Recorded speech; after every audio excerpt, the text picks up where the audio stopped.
محمد النهارده مش عارف ناس ماهر وقام بالواجب النهارده، ودي روح رياضيه منك انك انت جايب كويفات حمد النهارده. اهلا بيك اولا يا كابتن احمد، وسعيد الموجود مع حضرتك. يلا بينا، دي قصه حب كبيره بقى.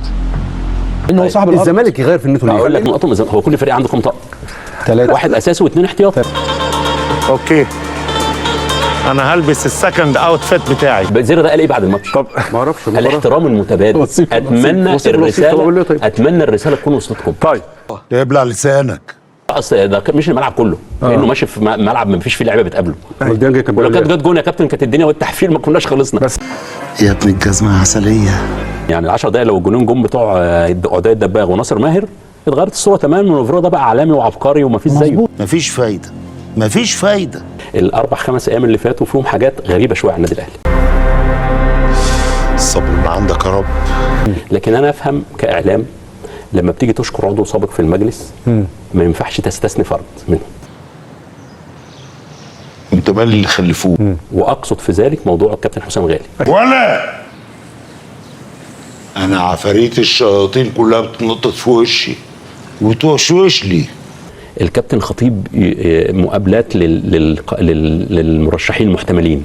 الله، اهم سخنت من الكلام. امال لما تعرف اللي ورا الكلام.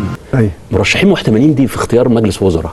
ايوه، في اختيار قرارات اكبر من كده، اول مره اشوفها في انديه. يعني مرشح محتمل. عمرك ما هتفهم. ما هم معروفين يا كابتن. أيوة. بصراحه معلش يعني حركه يعني ملهاش يعني شو استعراض ملوش اي لازمه. ده اسمه مزاج جافي كده. طب هو الزمالك هي المنظوميه دي جت منين؟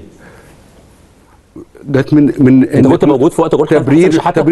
هات اللي في بطنك ياض وهات من الاخر. بقول لك هات من الاخر الجديد منه. كان كل الناس والبرامج زي كابتن احمد حسن كده بيجيب الكلام من الهوا. انا بس بربط الحكاوه بحطهم في حلقه. البوستات اللي كان بيعملها امام عاشور وزيزو كان جايبينها من الهوا. في علامه استفهام. الناس بتكتبها لهم وحسابات فيك، كانت الناس بتجيبها من الهوا. انت هتالف، ما تقول كلام منطقي. هو انا بتهمك يا جدع؟ انا متاكد. قول لي انت على اللي وزك وانا هصطفل مني ليه. وحلاوتك عندنا ذكاوه ونباهه في نفس ذات الوقت. والله